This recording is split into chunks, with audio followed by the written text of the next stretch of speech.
Recording in progress. All right, welcome everybody to the Yarmouth Conservation Commission meeting. This is the Yarmouth Conservation Commission meeting, May 1st, 2025. Our first order of business is a notice of intent, Crawford Land Manager for Will Rubenstein, Elisha's Pond, proposed treatment of invasive hydrilla through chemical physical means within Elisha's Pond, a great pond.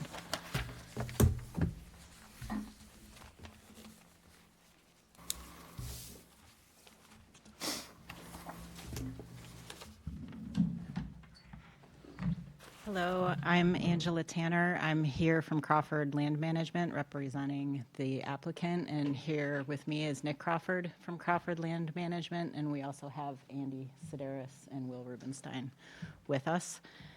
And we are here for Elisha's Pond, which is a 10.3 acre freshwater pond, 20 feet deep at its deepest point. The southern end is bordered by the Elisha's Pond Recreational Area, which is owned by the town of Yarmouth. There are multiple residential properties on the western and northern sides.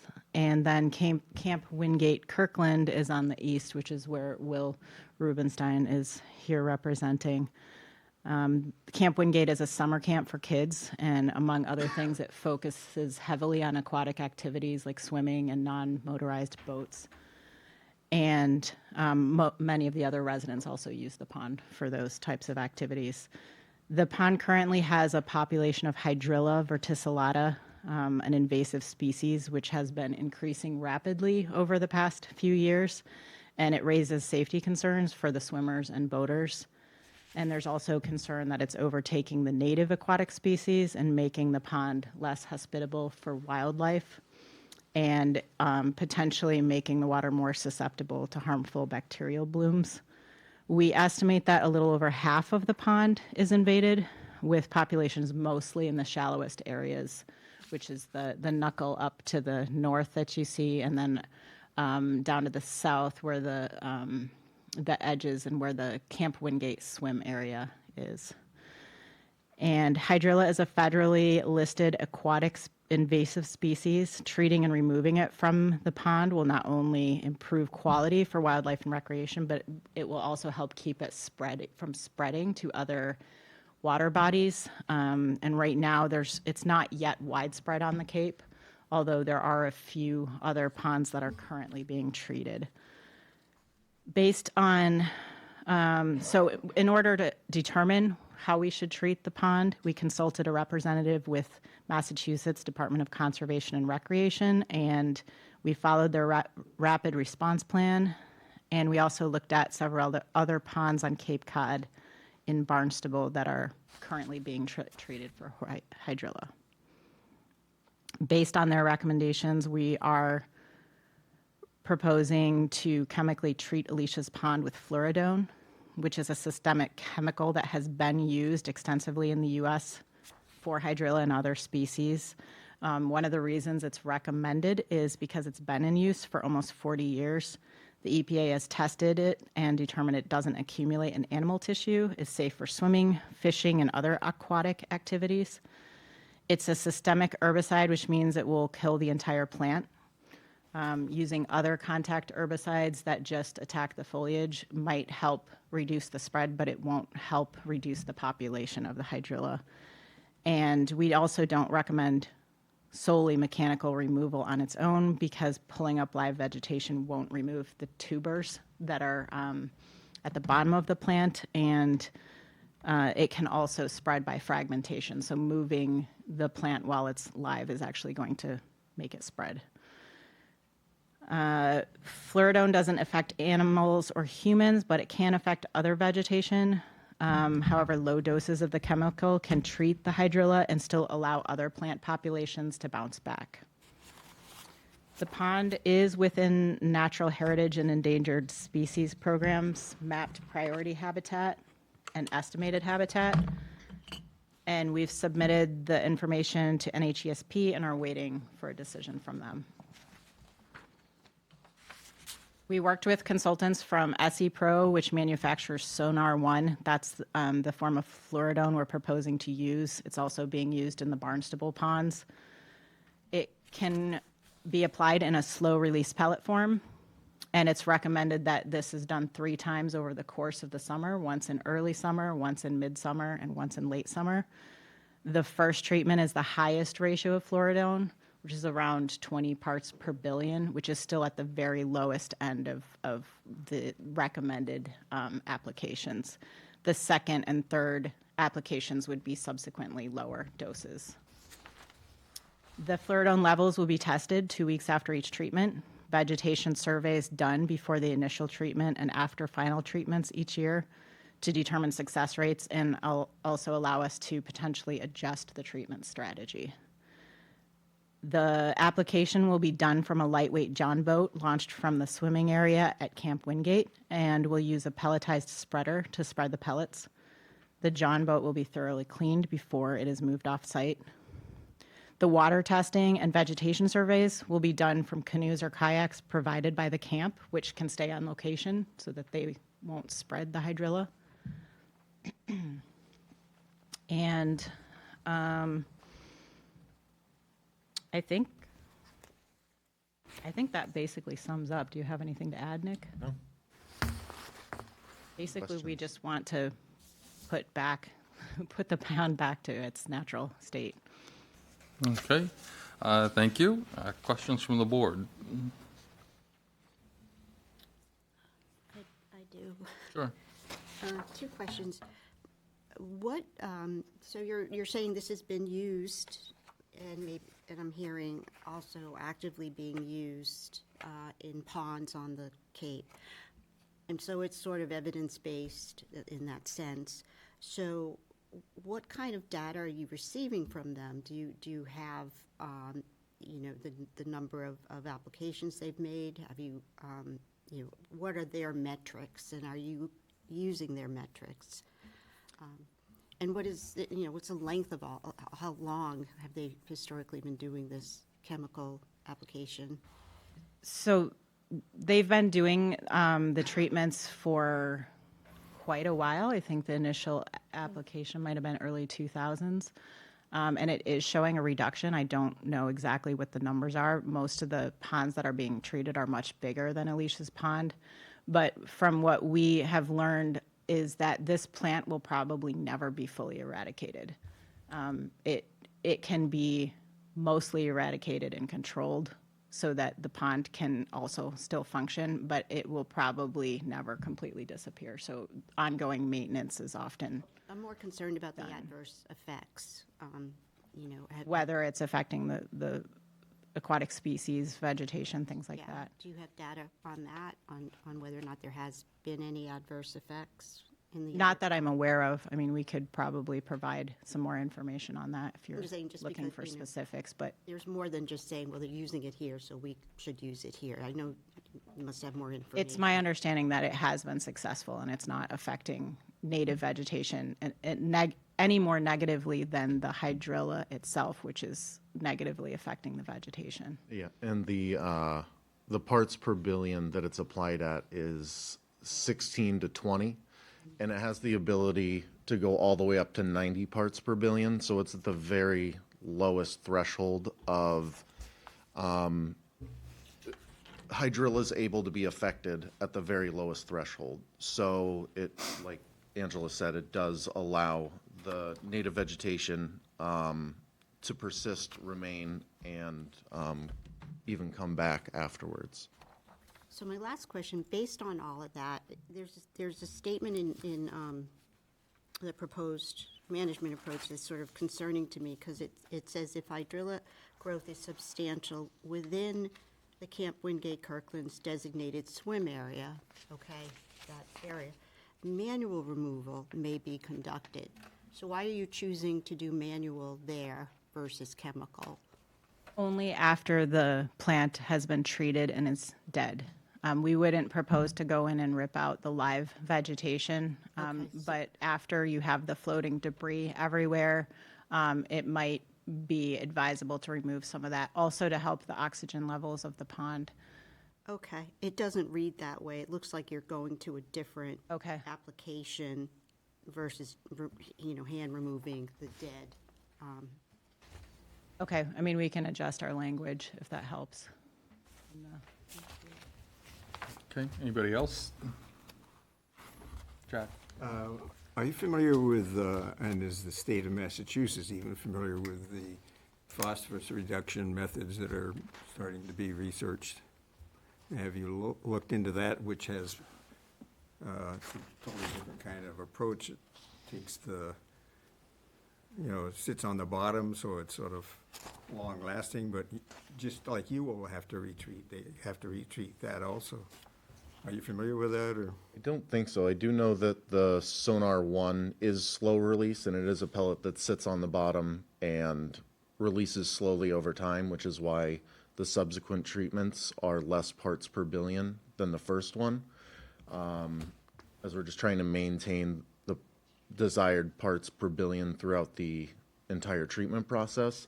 I don't know about the phosphorus reduction. Yeah, it essentially takes it out of circulation so that it also does the same thing, but you have to retreat. So you, at this point, don't have an idea of how much retreating you might have to do. After the first year? Not necessarily. We would, and that's why the project is monitored. So the entire treatment program is based on the surface acres and the average depth of the pond. So after our first treatment, and then 2 weeks later after our first test of the levels of fluoridone in the water, we'll know whether or not all the sample points that we've taken and the transects across the pond gave us a good representation of the average water depth. So from there, the second treatment may or may not be adjusted based on reaching the desired parts per billion. So if we're below 16 parts per billion after the first treatment, by reason of deduction and working the formula backwards, we'll know what the average depth and surface area of the pond is so that we can adequately adjust the second treatment. Well, I'm also concerned about, Brittany has a number of items. I'd like to hear her position on these and how much, essentially a lack of detail on your proposal is what I would characterize. Do you want to?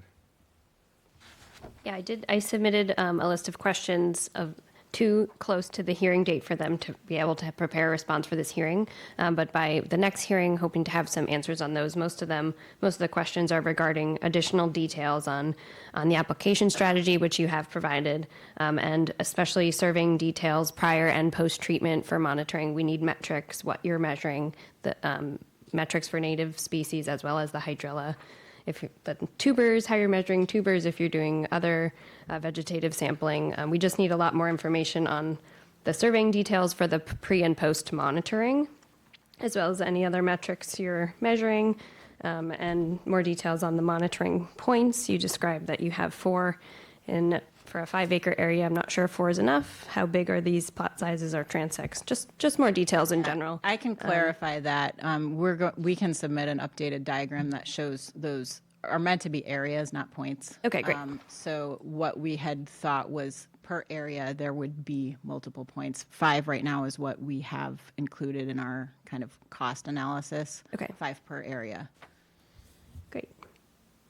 Yeah, and some other ones you've addressed already, and then some of the other questions were about how the dead vegetation will be removed after treatment. What is the disposal strategy for the dead vegetation? We have answers to most of those if you want us to respond to those today. Yeah, offhand, if you have them, that's great, and then you can submit them afterward as well. Okay, do you want us to run through the list? Sure. Okay. So the first question was on whether, You did answer the first question, and the second one. okay. So just the ones we really haven't heard about the All right, monitoring. so for the surveying of the hydrilla and vegetation, the equipment is weighted survey tape measure, Nalgene, wide mouth lab quality bottles. a drone will be taking photographs because it's easy to see during certain times of the year. A rake and shovel, soil core, Trimble survey equipment. We will survey with using GIS to record the locations. And the survey will include density per square foot, growth stage, tuber, vegetative plant, flowering, health, stunted versus poor or healthy, and photo documentation when feasible. And the monitoring points, I think I just talked about, we were going to do 5 per area. And we might adjust that to more if needed, but at least 5. And other metrics that we would be monitoring, we're going to be testing for fluoridone levels, and that would also include basic metrics like nitrogen, available nitrogen, pH. What are safety measures that we are including, and we intend to incorporate signage and notifications to the neighbors, the abutters of the pond, on when the testing is going, or when the treatments are happening, as well as the restrictions for irrigation, because even though it's safe for humans and drinking, it does affect vegetation, so they can't irrigate plants while the pond is being treated. The application dosage, I think we talked about already. It's 20 parts per billion, and then reduces for the second and third. We also talked about the hand removal. And the disposal strategy is to bag it, and it will go to a transfer station, not a composting facility. And cleaning, we had sent to Brittany, and we will send hard copies to everybody else. We have a outline guideline from protectyourwaters.net, which has basically preventing the spread of hydrilla, and it has detailed information about how to clean. So we're following that. Basically using hot water is the main recommendation. Great, thank you. I had a question on the hand removal. I believe you said you were only removing it in the swimming area. Or are you going to be doing it across the whole? The main area that it would be removed for sure, if it's there during the swimming season, would be the Camp Wingate, but we would like to be able to permit it for the whole pond, because there are a lot of other residents using the pond, and they may also want to be able to swim in their, areas as well. Thank you, that was my concern. Yeah. I know we're waiting on the NHESP comment letter, but I was wondering if you knew what those But the species, species is. I don't think we do, Andy. We don't have that information. Sure, it's a sand pond plain community. Yeah, I would assume it's some vegetation. Yeah. So they're probably going to have some comments. Yeah, But so I guess my comment would be whether or not this herbicide is going to have an impact on potentially that listed species as well. Right, and obviously that would be our concern as well. So once we find out what it is, hopefully we can figure out how that will work. I mean, it may be something that is also threatened by the hydrilla itself, so it's going to be hard to determine until we know what it is. Okay, thank you. Anybody else? Brittany, anything else? my only other comment right now, before we get more deeply into it with the NHESP comment, is for your monitoring procedure. If you're taking all of your monitoring metrics for the vegetation from a boat, I would fear that you're missing other vegetation that's at a different level in the water. So it might be valuable to have some, at least where someone's in the water snorkeling, to see all of the vegetation in the water table at different depths, depending on what's there. It could be fun. Volunteer back there. That's all for now. Thank you. Okay, anybody in the audience have any comments, questions on this project? Anybody on Zoom? Raise your hand digitally. I see none. Oh, wait. If you could, if you're going to make a comment, go up to the podium, into the microphone. Up here, Oh, I was going to go up. There's a microphone on the side for Either one, butter yeah. comments.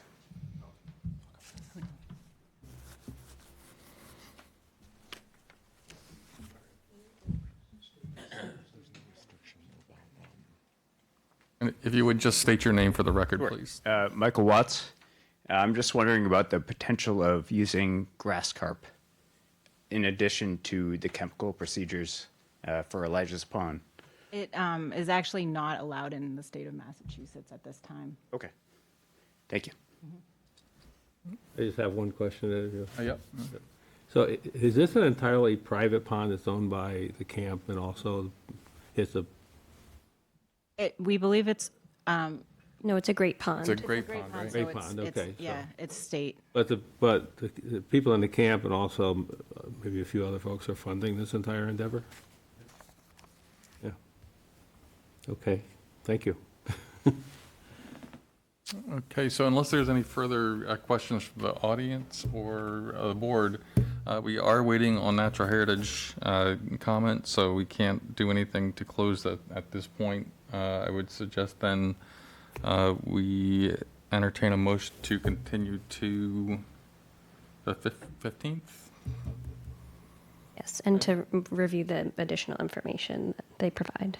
I'm sorry? And to review the additional information that they provide on the Yeah, details. so we'll have that, we'll have at least 2 weeks to review that, and you'll be sending that information in written form, right? If you could do that within the next week, that would be good, so we have it, at least a little bit of time to review that. Is somebody like to make a motion to continue to May 15th? So moved.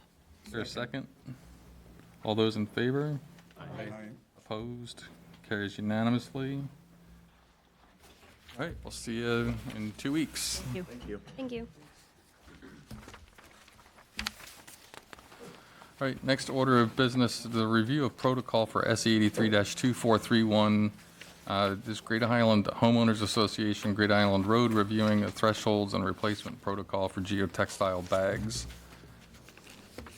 Mr. Chairman, I'd like to recuse myself from this. All right, so noted. All right, hi. Aye. For the record, my name is Leslie Fields with the Woods Hole Group. Also here in the audience, we have Malcolm Kent and Craig Fleming from Great Island. Where, would you like this up now, or is this next You one? can actually go to slide 4, it might help. I hadn't Great. thought I would have any slides for this discussion, but that might help. So as the commissioners may or may not remember, Great Island had a lot of storm damage back in 2023. We came in under an emergency order and put in some geotextile bags to protect the edge of the road, had sand cover on top of them, and came in for after-the-fact order of conditions. We got that order of conditions from you guys, and that order said that, well, first of all, if you look at the figure, the top figure, we put those geotextiles in 2 areas, a south area that was about 110 feet long and a north area that was 810 feet long. So the order of conditions that you gave Great Island said that we want you to replace those geotextiles in the southern area with a fiber roll array. And then we want you to come back with a protocol that would sort of dictate when you're going to replace those northern geotextiles. We did, the 2 pictures on the bottom show that in March of this year, we did replace the geotextiles in the southern area with a fiber roll array and covered it with sand and planted it. Crawford Land Management actually did the work. They were here right before us. They did a great job, looks beautiful. And then we submitted a protocol for replacing the bags in the north section. So that's what I'm talking about at this point. And that protocol includes if we see tears in 4 or more consecutive bags that are 24 inches long or greater, or if we see that 4 consecutive bags have lost at least half or more of their sand fill, that would be a trigger for replacing a section of that geotextile array. And we are saying that we will replace at least 50% or 50 feet of the array. if those triggers are met. And all the other conditions that were in the order of conditions that required us to meet on site with the Conservation Commission before we do anything, that's still, we would still adhere to that. And then we would provide a report to the commission after the section is replaced, just with pictures and photographs and letting you know, construction details and how much sand we used to cover the fiber rolls, the fiber rolls. I will say that we have put sand on the existing geotextile array just once. When they did the dredging of that Sweetheart Creek, we did put some sand on top. They weren't completely exposed, just a small area of the geotextiles were exposed. But we haven't had any exposure since then or a need to put any more sand on the geotextiles since then. So that's our recommendation for the protocol for replacing the geotextiles. Okay. Did anybody from the board have any questions?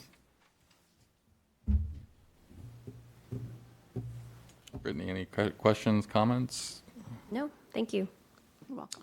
All right. So you just need a Probably just a vote to approve. motion to approve the protocol. All right. Do I have a motion to approve the protocol? So Is there a moved. second? Second. Choose, that doesn't, I'll give it to Jack and it. Pat. How's that? my feelings are hurt. I know. You get to do it enough, though. All those in favor? Aye. Opposed? Carries unanimously.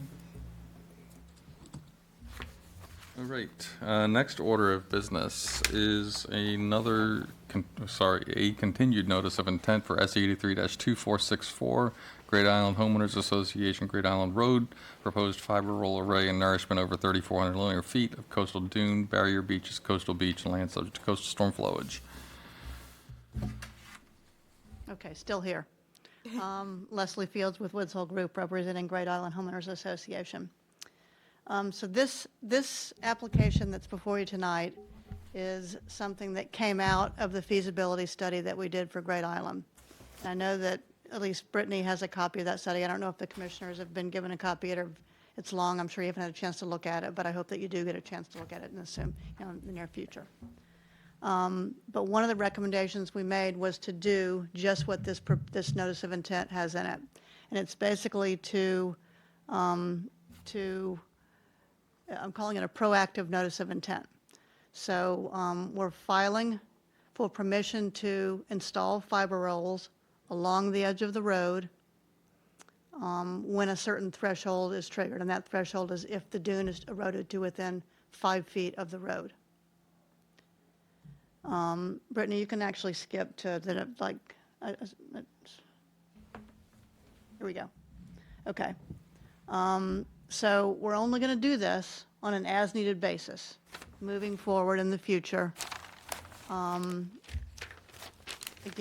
if the dune erodes to within 5 feet of the road.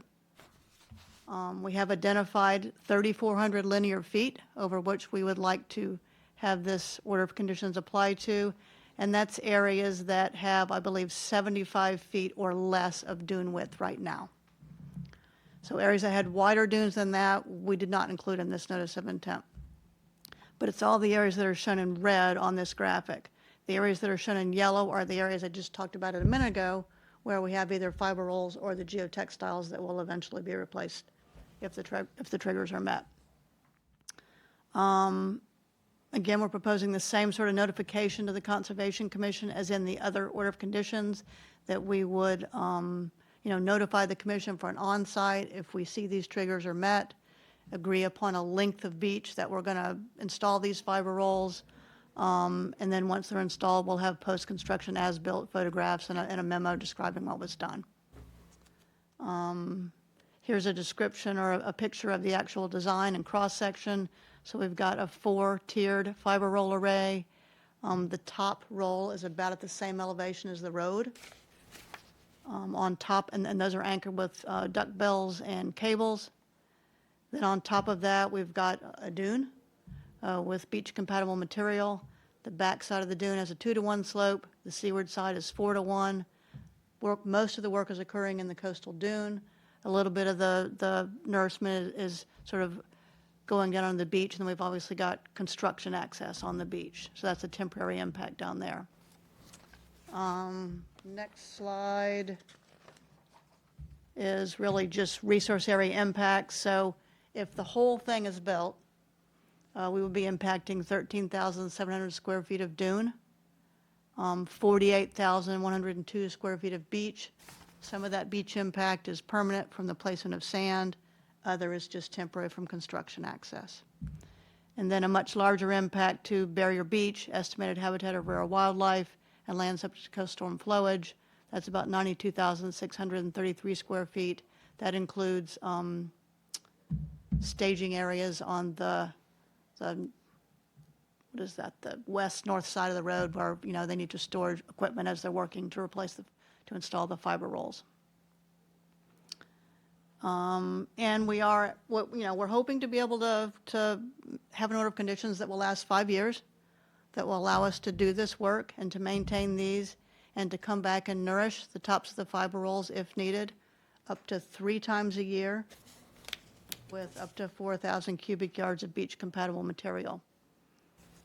The reason we're asking for 3 to 5 years is that some of the other recommendations in the feasibility study, the homeowners association is deciding on how to implement and which ones to implement. Once they decide that, it's going to take time to design, permit, and build. So we are expecting it will take up to 3 to 5 years for them to, sort of start acting on some of these other alternatives. In the meantime, we feel like they need protection for this road when and if that dune erodes back to within 5 feet of the road. We do have a letter from Natural Heritage saying that's a no-take situation, provided we follow time of year restrictions. So no work between April 1st and August 31st, when the birds might be there. And that's basically it. I've got, the plans here, sort of the areas where we're asking for permission to be able to put these fiber rolls. When the trigger is met, those are shown in yellow, and those are shown in red, and the areas in yellow are the areas where the existing shore protection is present. Okay, just the bookkeeping thing, we opened this, but we never took any testimony, right? That's correct. So I just wanted, because I'm just wondering about quorum, that's all. All right, questions from the commission? Yeah. I have a couple. So you said if it's 75 feet or less, what's the closest area now within that 3,400 linear feet? Right adjacent to the south area where we installed the fiber rolls, it's probably right at 5 feet right now. Okay. And in the previous presentation, you talked about a minimum amount of beach that you would do. Is there a minimum amount? So let's say this area, you're just going to do that area, or you're going to extend it to? It's a really good question. I think it's something that we have to decide on at the time, depending on, what the extent of erosion is. And it's sort of also a consideration of, mobilizing equipment and materials. So I think that's something that, if the commission would allow, we could decide upon that at the time that we move forward with implementing one of these. I don't think it would be any smaller than 50 feet. Okay, I think that's it for now. Thank you. Okay, anybody else? Yeah. That section, maybe that's a way of showing it. I'm having a hard time understanding the within 5 feet. And number one, where did the 5 feet come from? That's like the trigger. Yeah, that's the trigger. Okay, I'll let you finish your question. Yeah, and I just wanted to kind of see that on that section, like where's the point of, so I see the roadway. So what you're saying is that if there's erosion within 5 feet, that will be implemented, but, well, let me get, just my first question, where'd the 5 feet come from? It's just what we thought would be sort of a critical number. So if we've got only 5 feet of dune left, and then we have another storm, then there's a high likelihood that 5 feet of dune is going to be gone, and there's a good chance that there's going to be damage to the road. So we're trying to prevent that. 5 feet is safe enough? I mean, it's... That was our estimate, yes. yeah. Based on, other measurements of other site, parts of the beach out there. Just doesn't seem like a lot. It's not much, yeah. It's not much. Okay, thank you. Okay, anybody else? Jack? Just going through the some odd 100 pages, I couldn't find much information at all on duration. Once you talk about, obviously, once the road is, or the dunes even are underwater, 1 foot, 2 feet, 5, whatever, but I couldn't find duration. So is there what's the typical, if you get a 100-year storm, what's the duration of the water sitting on top of that road? That is a very good question, and I do not have an answer off the top of my head. We do have that data back inside the model that we've developed for the whole state at Woods Hole Group. Like, I didn't look through the model. Yeah, no, I don't expect you to. So I can't really answer that. I will say that this particular application is not really geared towards preventing flooding of the road. It's geared towards preventing erosion and damage of the road. My question is really for the next phase. For the feasibility study, yeah. And those alternatives that we came up with in the feasibility study are geared towards both, sort of minimizing flooding, maximizing use of the road as much as you can, and minimizing erosion. So we were looking at both sort of, risks in that study. But if you want, I can pull that information up and be ready to describe that next time we come back. Whenever you come back in your next Okay. phase. Okay, will do. I'll be ready to answer that. But also, I'd throw in a suggestion for dune buggies, but that's because I'm from Southern California, so, and you need transportation in emergency. We talked about that. Did you? Yeah.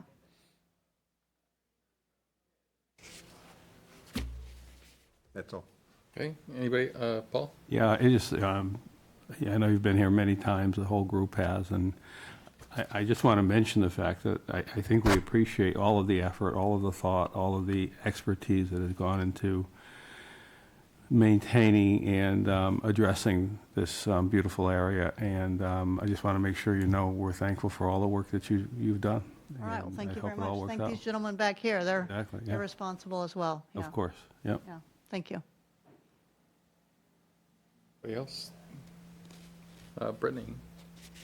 I had a question similar along the same lines as Jack. So you've clarified that this is just to pretty much ensure that the roadway continues to be usable, so it's not severely damaged, right? Correct. Because I was just having trouble understanding how these fiber rolls at the same elevation of the roadway would increase resilience much to sea level rise and our increased coastal storms. So is the idea generally that all of the sand is sacrificial? You're renourishing every 3 times a winter.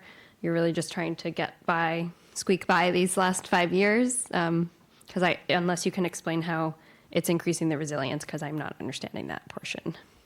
It's increasing the resilience by minimizing the potential for the road to be damaged from erosion.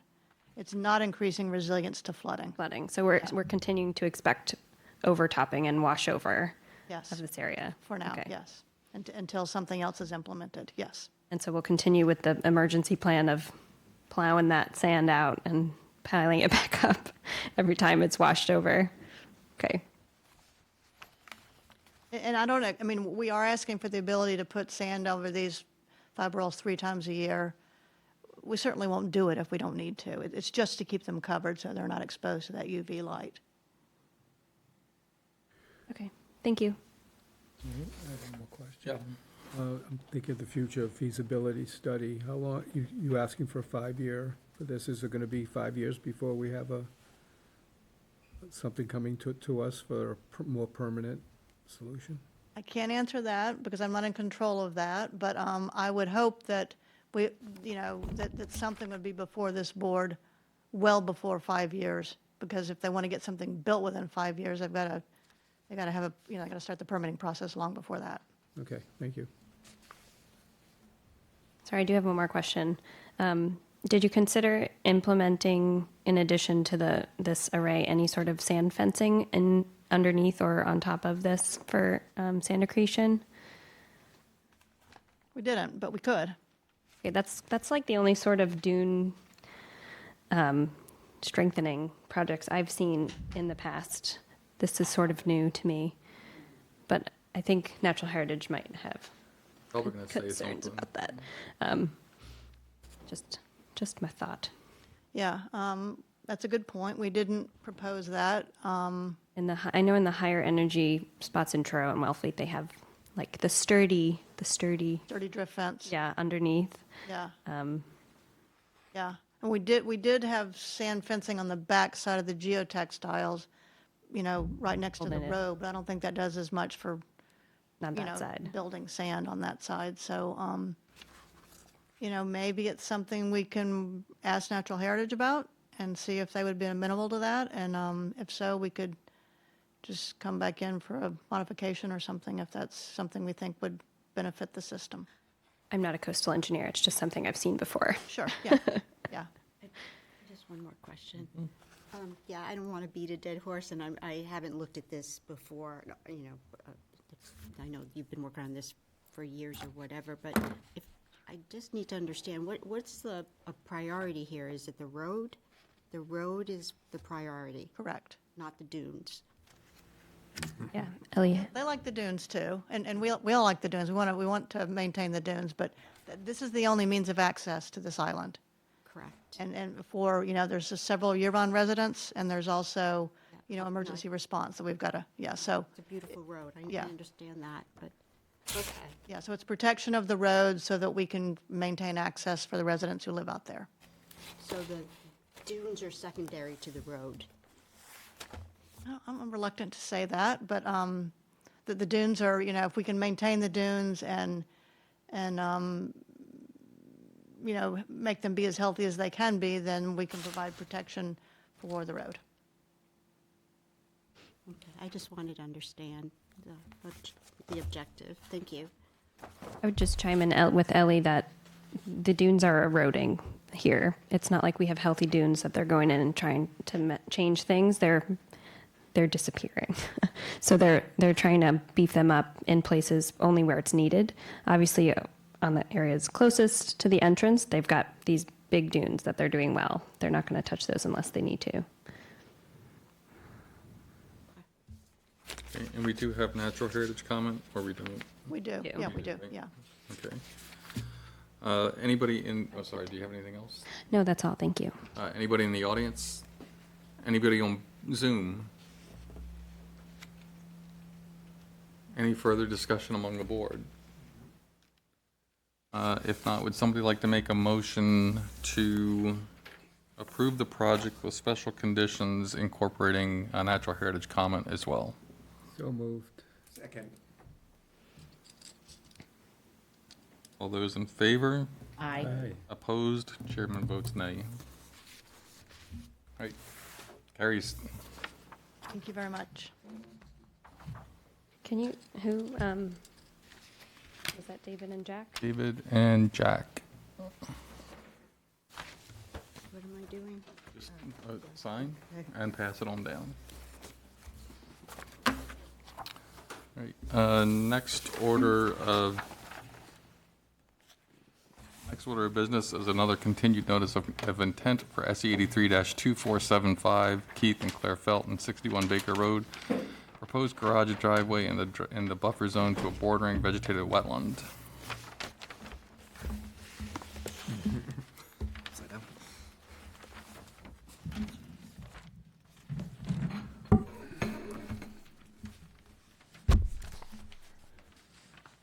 Karen.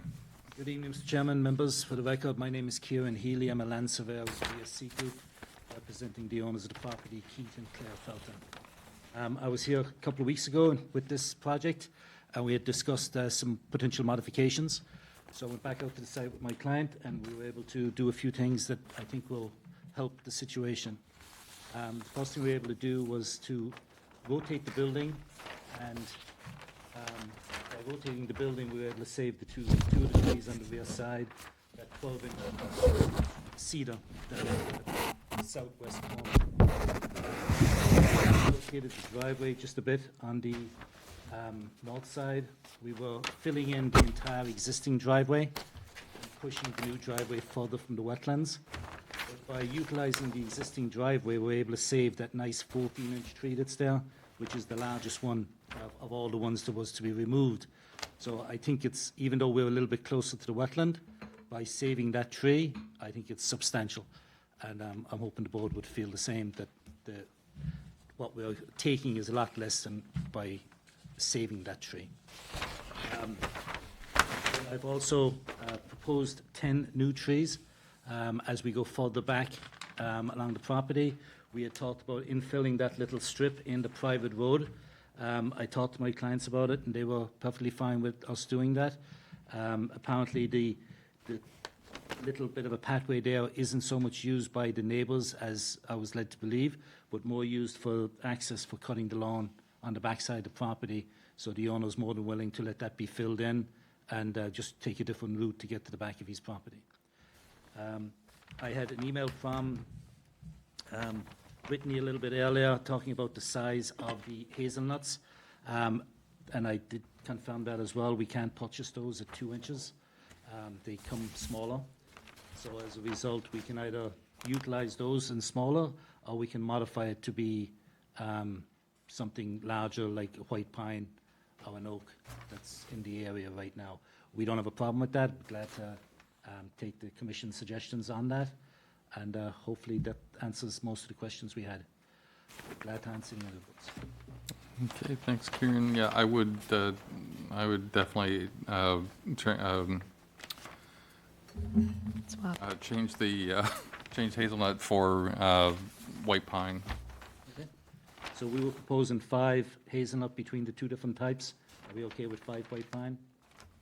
Yep. Yeah, because then we're looking at 2-inch or greater caliper, right? If the, Is yeah, that what we typically put in? Okay, yeah. if the homeowners are in love with hazelnut, they can put in the mitigation area if they wanted. Okay, and they did, I mean, these are plants that came from the homeowner, so They if it was can- okay, we might switch those out for some of the shrubs that we're proposing. Yeah. In that area. Thank you. I Would be thought of fine. that, and gladly bring that back to them. Yeah, that's fine. That's all I have. Anybody else? Nope. Nothing else? Brittany, anything else? Yeah, the other portion of my comment was just to take a closer look at the spacing for the sizing you have.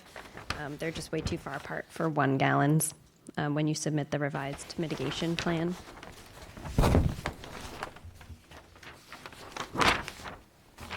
That's all, thank you. The thing is, I checked the size of these once they grow out, and that's what prompted my spacing. Even though when they're initially purchased, they're smaller and there's a lot of space between them, but in a few years' time, when they're fully grown, then they're going to be intertwined with each other. So that's why I have the spacing. I understand that.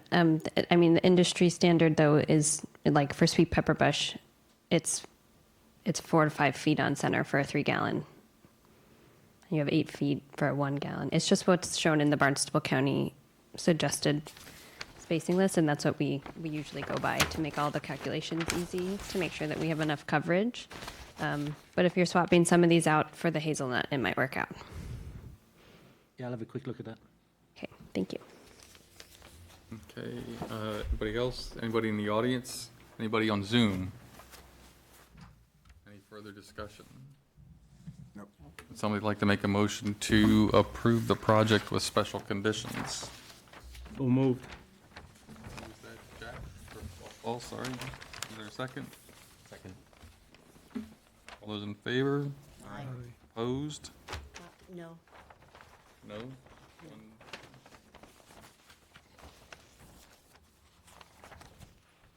It was pending receipt of the plan, revised plan showing the swaps, right? I'm sorry? Oh, you want a revised plan? For the white pines and the Yes. plant? I expect to submit a revised plan. Yeah, I'm sorry. I was already on to the next hearing. I'm sorry. So 6-1. Did you vote AA? I'm just so excited to to move something through here, Kieran. All right, so with the revised plan. Vacation tomorrow, so you won't see me for weeks, so you'll have to hook it. Nice. All right, well, we'll have less headaches then that way for sure. I'll see you on George Street when you get back. So is everybody okay with that, with the revised plan addition? Yeah.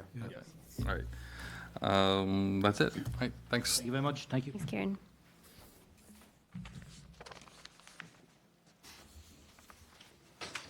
You're not signing that.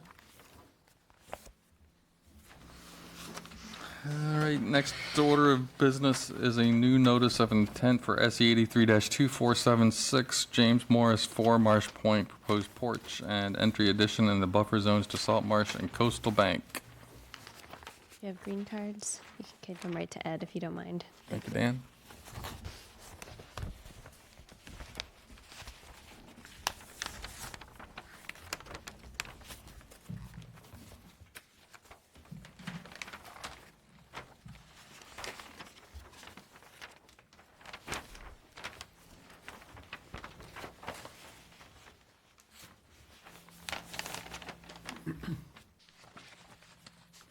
Good evening, Chairman Hoops, members of the commission. My name is Dan Ojala. I'm a land surveyor and also a civil engineer with Down Cape Engineering in Yarmouthport.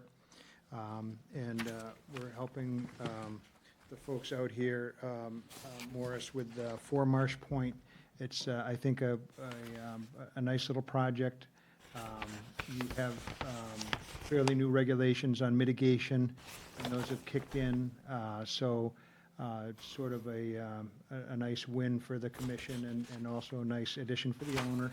We've got, currently, you may recall there was some Phragmites removal and so forth on the site, and they're doing a little upper level addition which didn't touch the ground out front, but they'd like to do a little porch in the front. It's a small amount of footprint. We're dealing with a technical resource area. The most landward is a coastal bank. You look at where the flood zone comes in, and if it's over 10%, where that flood zone hits, it's called a coastal bank because it's thought to contain the floodwaters more than just be inundated by them. If it's steeper than a 4-to-1, it runs up the hill according to the technical bulletin, but in this case, that's not the situation. And so it's coincident with the flood zone. So this, the basement of this place would flood during a very large storm event. There is some clay in the area, and they've got a wet basement now, so if you notice, they have a little sump pump, which, you know, it's generally crystal clear water that comes out of the ground, but that is, needs to be pumped once in a while. The soils up in this area, this neck of the woods, are a little bit tough. There's clay, and they don't infiltrate particularly well, but we're certainly going to do the best we can. The septic system out front had a big soil removal that punched through to the cleaner sand, and in that manner, functions okay. The site, again, we've got coastal storm flowage, the flood zone, AE 14, a little bit seaward, there's a VE 16, and then the coastal bank. There's a White's Brook, but that's a long ways out, so we're more than 200 feet from that. The rivers, of course, have an inner and outer riparian zone. We're not in NHESP, priority or estimated habitat. So the porch is again, that technical resource area. It's within the developed dwelling and so forth, but we're 14 feet from that with the little porch. But again, it's landward of all the other development on the site, so it's pretty de minimis. It's a full 57.9 from the salt marsh. When you do the calculations, the multiplication factor, you end up with 800 square foot of shrubs are proposed by regulation, and so that's what we're doing. We're pulling up lawn that's down along the salt marsh, and planting it with native vegetation, salt tolerant, and we're protecting the disturbance up above with some silt fence. No adverse effects to the salt marsh are expected. The work limit line will remain in place until the work is complete and the site is stabilized. Coastal storm flowage, again, it's very hard to impact that, especially when you've got a fairly sharply rising bank and there's no fill, You generally don't worry about fill in a coastal environment because the basin is so big. It's very, very hard to affect the floodwaters with especially a small amount of fill. And no fill is proposed. And the coastal bank, again, will continue to operate as it has been because there's no changes to the slopes.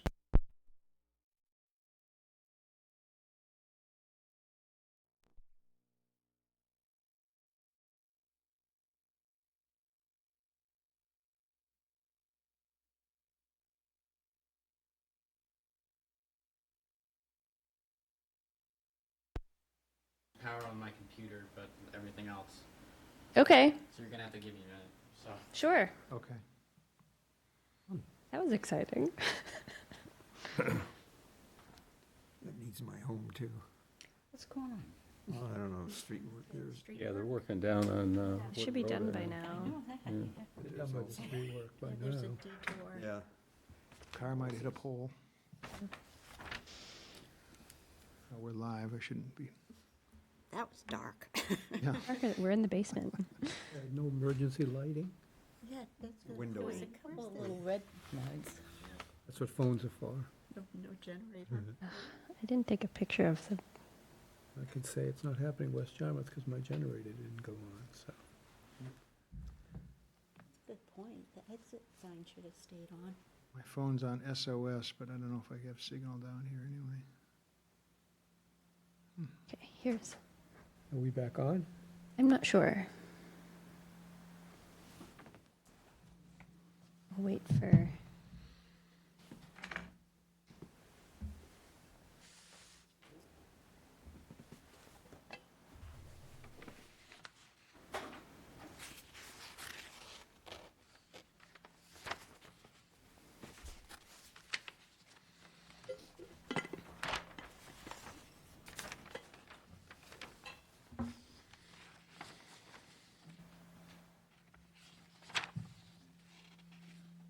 I lost the Zoom, but didn't lose the recording.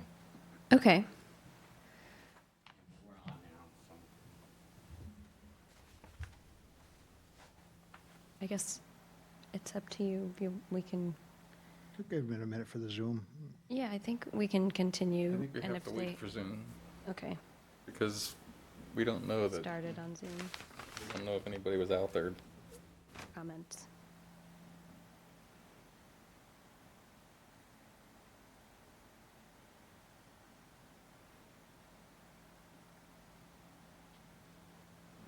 That was quick.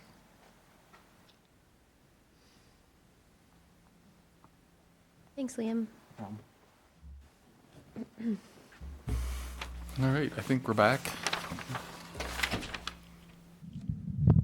So in conclusion, again, for the record, Dan Ojala from Downkeep Engineering. We had a brief power Recording in outage. progress. That was just the Zoom. Dan Ojala from Downkeep Engineering. I didn't, we stopped talking during the power outage, and we're back now. But we were just going through the project narrative and some of the impacts or lack thereof on the salt marsh, the land subject to coastal storm flowage, and the coastal bank.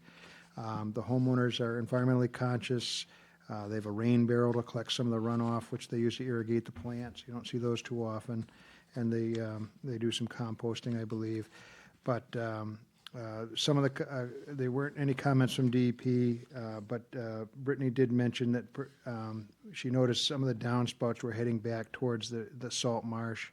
And so we could look at incorporating those. The driveway is got a high point up at the street, and so no road runoff comes down, and it's a pervious gravel surface, so you'll get some pretty good infiltration from that. I think the sump pump may discharge, but I believe there's an exception.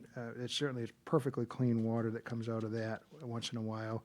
A little bit of driveway runoff, but I think it's a de minimis matter because it's a pervious gravel driveway with a cobble edge that catches most of it.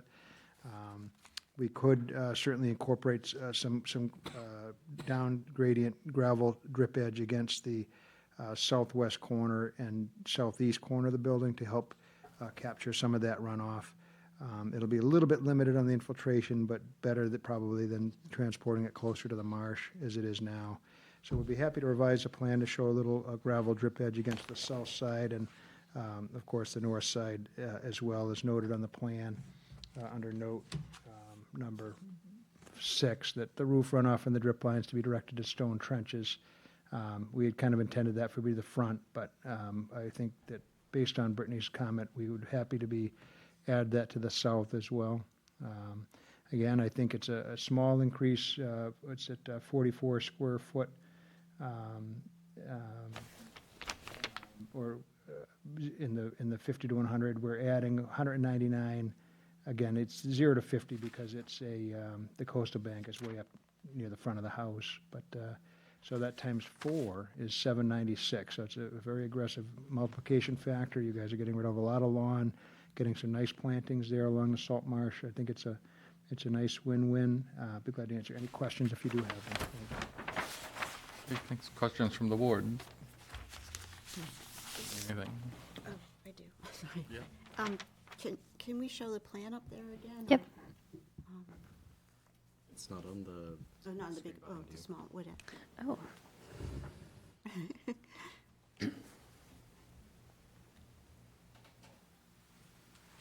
I was just interested in the 50-foot buffer, and if that is delineated on your plan. I didn't. It's It's way up there because the coastal bank is over here. Coastal bank at the flood zone, so 50 feet from that is up here, and you can see it's labeled in that area there, 50 foot off top of coastal bank. So, again, the coastal bank in this area, it's a dry resource area, it's very stable, it's not eroding, but it technically is a coastal bank. I think the more sensitive resource area is a salt marsh, and as I stated, I think we're about 58 feet away from that, so a little more reasonable with respect to the more sensitive resource area in this So- case. Why is a variance is sought from Yarmouth Wetland Regulation for work within the 50-foot buffer to the coastal bank? Yeah, so again, anytime, what you guys do is you like to have an undisturbed 50-foot buffer, so you put that in there. So we are working within the 50, even though it doesn't, where there's a lot of house closer to the bank. We're adding a very small porch there. So technically, that's accurate. We're within the 0 to 50 of that coastal bank. We wouldn't be asking for it if the coastal bank was down near the salt marsh, but Okay, so this is the hand we're dealt. Okay, I see, now it's all sort of squished in the corner. I get it. Yeah. What's the work going on now? It doesn't disturb the ground, so they typically wouldn't require filing, but they're putting a small dormer on the front, like in this area here. It's a very small dormer, so that's what they do. Signed off a building, just throw a building permit, okay. that's fine. Okay, Thank you. all right, any other questions? Anything? Yeah, I guess what I was looking at was the sump pump, because it just goes in this little pipe underneath the driveway that empties straight into this little ditch, which is delineated as part of the salt marsh. I'm not super concerned actually about this, Okay, because there's plenty of distance and there's no sign of erosion okay. if obviously one occurs. But obviously, if you're pumping groundwater, there's nowhere to put a dry well or anything. So Yeah. I guess it's just the sump pump.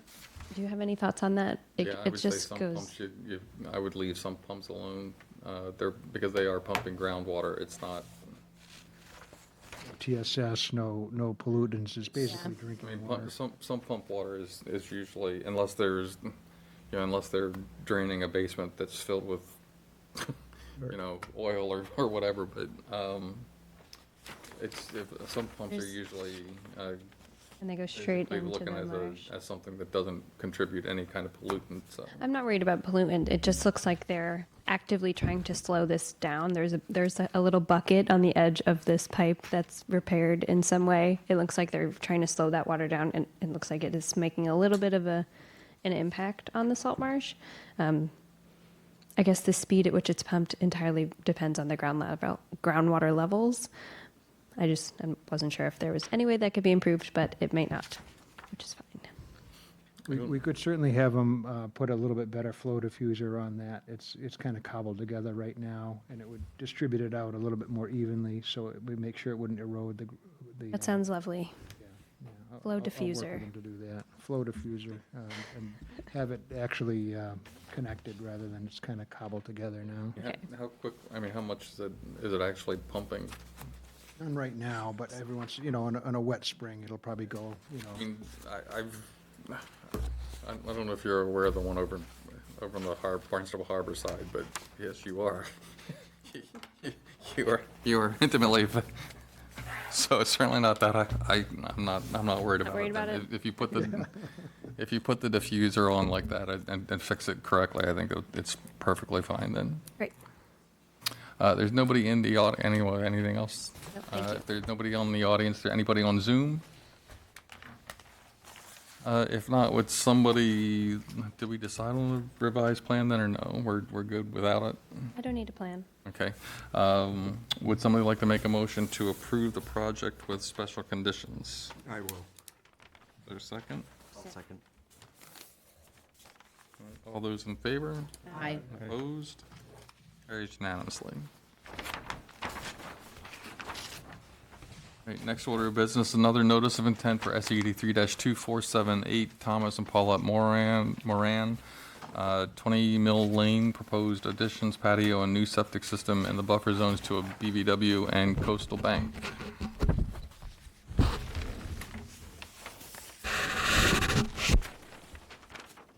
Good evening. For the record, Chairman Hoops, my name is Dan Ojala. I'm a land surveyor and a civil engineer with Downcape Engineering in Yarmouthport. And here on behalf of the new owner of 20 Mill Lane, who is Thomas Moran.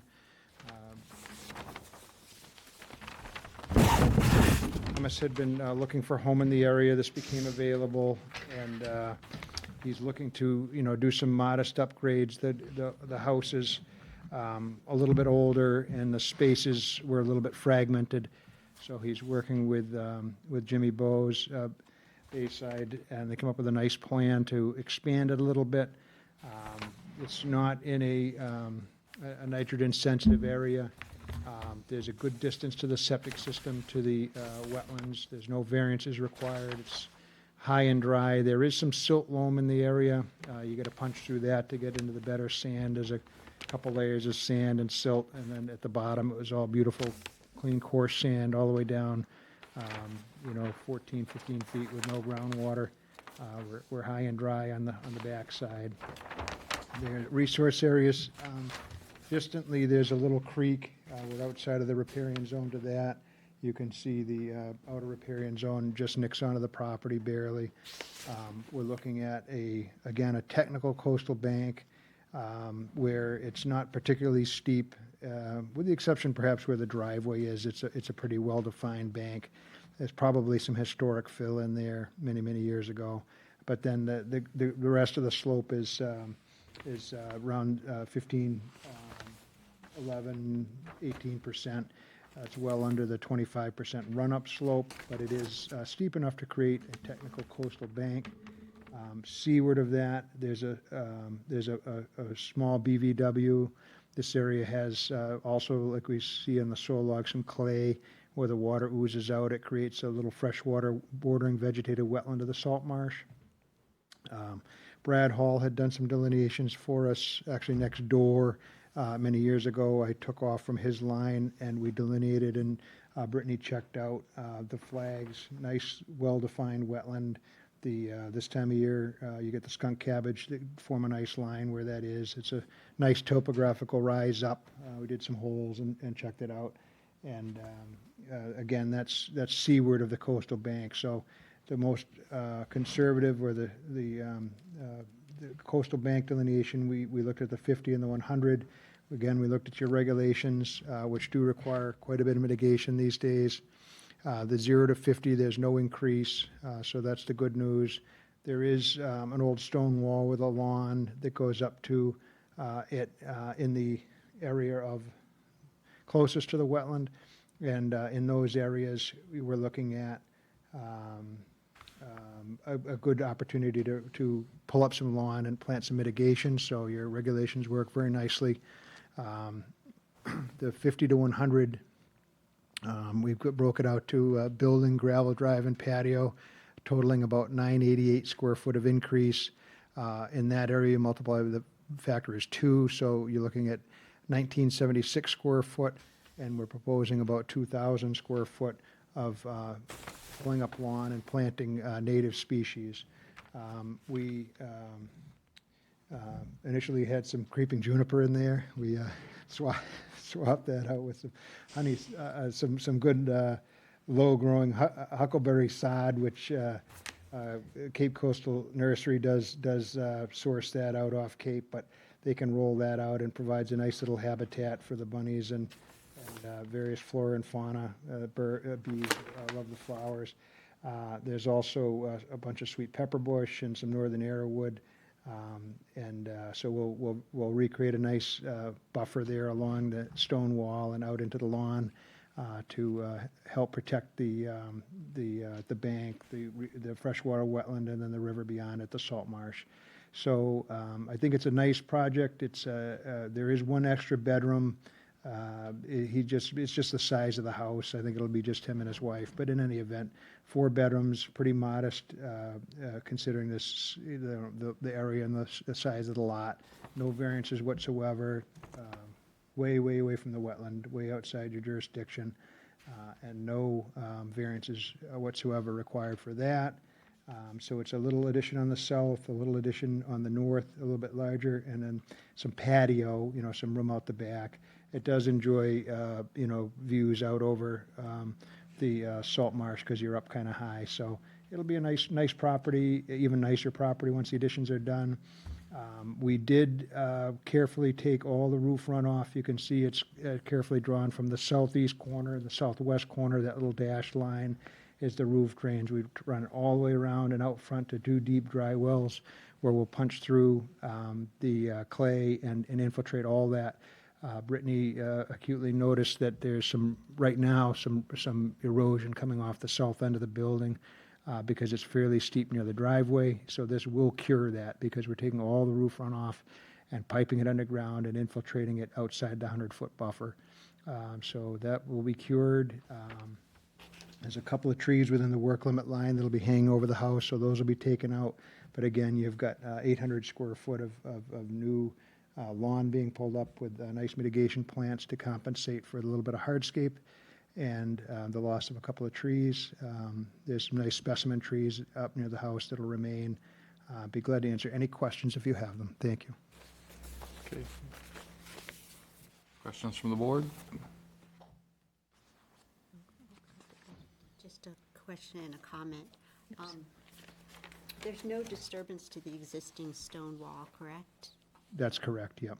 That'll just stay there. It will be probably masked a little bit by the plantings eventually, but, it'll still be there. So as far as mitigation, from my own knowledge, if we were to score from A to F, that's like an A, isn't it? That A minus maybe? I don't know. I just think I know you're giving, you're subject to the calculation, but in all seriousness, just based on the number of plants and the type of plants and the area, you're putting back what will look nicer than what is there now. Not look nicer, but that as well. That's not the priority, but it just seems like it's a nice application of mitigation.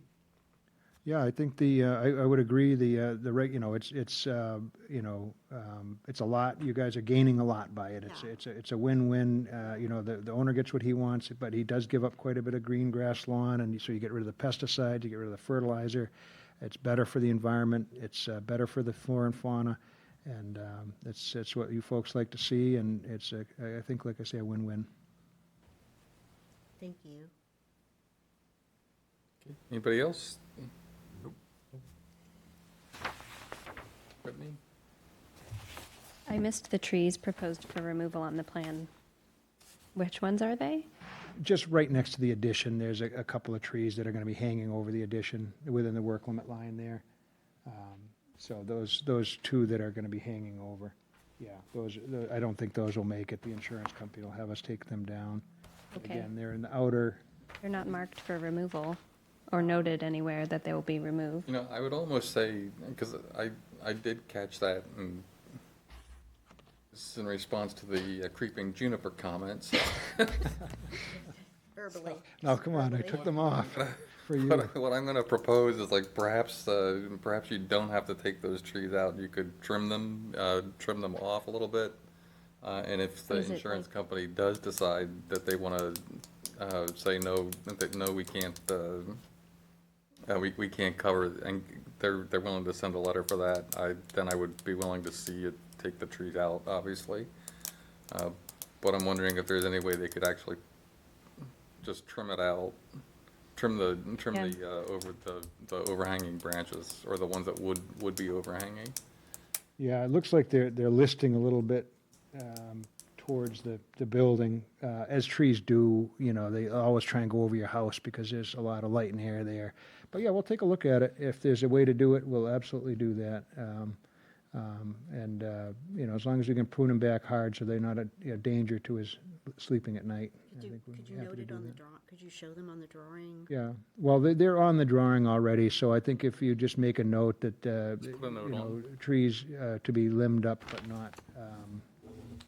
not cut, except if arborist or insurance company requires, then that would be okay. Yeah, if they end up requiring it, you can submit an admin review Yeah. for approval. And the only other comments I had is that there's two spots where the previous owner, whoever lived there, had been dumping. If when the mitigation plantings go in, some of this debris can be, actually might be pretty tough to remove, but there's a pile of leaves that I think you're proposing mitigation plantings in this area. And we'll just make a note. It goes on automatically, but no dumping in the mitigation area and no vista pruning. But there are a lot of invasive vines along this edge. I would allow cutting of vines between the stone wall and the mitigation plants. Yeah, if you could note that as a special condition, we would appreciate it, or we could certainly come back if there's but yeah, because we don't want them to overtake, and they will try to. Do you put that, normally you put that into A special condition. right? Yeah. Special condition, yeah, if the board would be okay with that, I think that would be a very wise move, because that way we can keep them in check. That's all. Thank you. Okay. Again, nobody in the audience. Anybody on Zoom for this one? Someone on board? Would somebody like to make a motion to approve the project with a plan revision, just with a note about the trees at the northwest addition? I'll move that. So moved. Second. I'm making all sorts of mistakes here. All right. All those in favor? Right. Opposed? Carries unanimously. Excellent, thank you for your time. I'll stick around for some of the COCs. Oh, I did.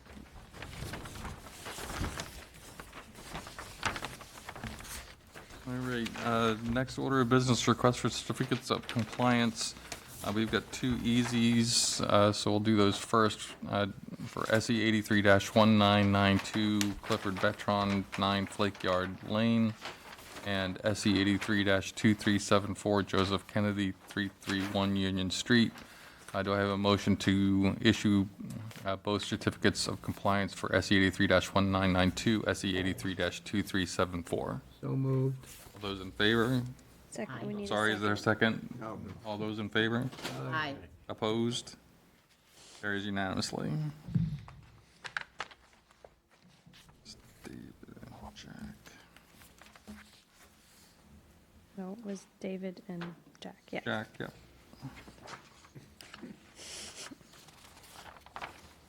I gotta remember which one I'm doing here. Oh, you've got, I'll do these eventually. So I'm 992 is good. in there, right? Yeah. And 2374. 2374.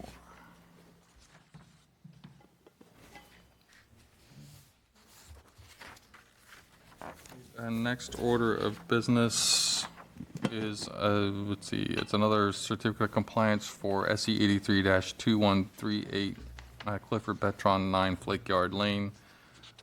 We just have some mitigation issues that need to be corrected.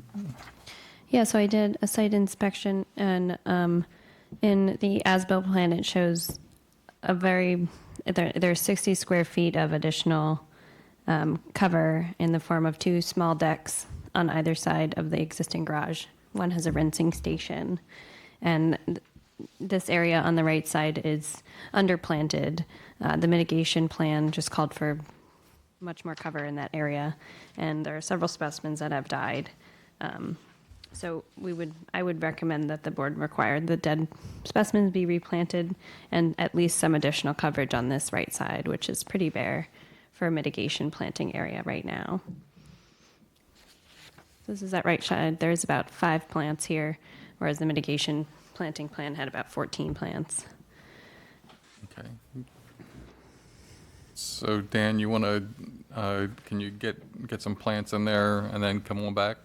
Yeah, that sounds very appropriate, it's, when we were out there, it wasn't entirely sure that they were dead yet, it hadn't come, another week or so. So absolutely, we'll replace the dead ones, we'll add some new ones on the right. So that would be, per plan, and then, we'll get the boat out of there too. You said he had a kayak or a boat in Yeah, there. that's on the right side. There's just this boat back here in the mitigation area. There's plenty of space. They could put it behind or inside Sounds or on the lawn. You try for, what, do you want, a month, is that enough, or do you want more time before you're good? I would say, probably 6 weeks would be better. Okay, so Make sure we're you going get 'em in and to get the a chance to look 19th, at 'em. June 19th? No, we have no meeting on June 19th. Because Juneteenth, wasn't it? The town hall's closed. How would be, are we going to meet on July 3rd? Indeed. Okay. Well, if we have a quorum. We'll give We you a plan written on request it. if we're the only one on. How's that? Well, we're going to go, Okay. Continue. we're going to aim for July 3rd. That sound good? Yeah, it's fine, and as you may recall, he's in with an active order to do work out front, so we'll be back in front of you, and you'll have plenty more bites of the apple, but we'll put that on for July 3rd, and we'll make sure he gets everything done by then, and off we'll go. Okay, so do I have a motion to continue this COC request till July 3rd? So moved. Is there a second? Second. All those in favor? Okay. Opposed? Carries unanimously. So we don't need to do that. And then the last one is a certificate of compliance for SE 83-2148, Great Island Ocean Club Powers Lane. And we have a continuance request for this. Yes, until July 17th. July 17th. I have a motion to continue to July 17th. So moved. Second. All those in favor? Aye. Opposed? Carries unanimously. Thank you for your time. All right, thanks, Dan. Dan? All right, moving on to other business. We have approval of meeting minutes. I understand that we may actually be able to approve the minutes for December 6th, 2024, if we have a quorum of those who were actually here, which did not include me Yes, we do. or Bradford. I think the 4 of us were here. Yeah. Yes. So far One, ago, I two, don't remember. 4. That's the one on it. That was a Friday It morning. was the Friday morning. Friday morning when I was here. Yeah, I was here. Okay, so you had 1, 2, 3, 4. Okay, so you could do it now. So would somebody like to make a motion to approve that one for December 6th? I've read them, I'll move them. Nice. I'll second. All right. All those in favor? Aye. Opposed? Carries unanimously with a 0. it's 4-0. Right. Me and Bradford are are not voting, and Kelly was not on the board. I was not here yet, so. Row 2. Okay, and then do I have a motion to approve the minutes for April 17th, 2025? So moved. Second. Is there a second? Thank you. All those in favor? Aye. Opposed? Carries unanimously.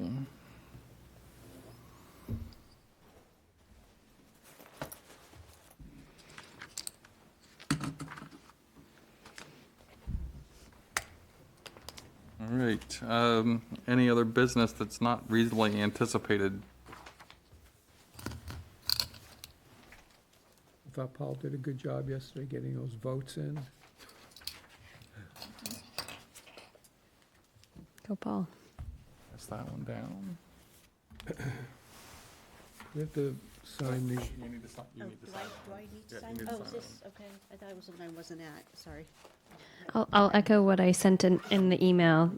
At the annual town meeting, the Chasebrook Park was awarded just under $1.2 million through the CPA and capital budget, which is extremely exciting. We expect to bid out in the fall for construction starting late winter, this 2025. Well, you know what I'm going to ask you. You don't have to answer I don't have that the right now. answer for the Riverwalk Park. So everybody, this one coming through the 9 Flake Yard, just sign the top sheet, do not sign the bottom. All right, anything else? If not, would somebody like to make a motion to adjourn? So moved. Is there a second? I'll second it. All those in favor? Aye. Opposed? Carries unanimously. We stand adjourned at 6:20.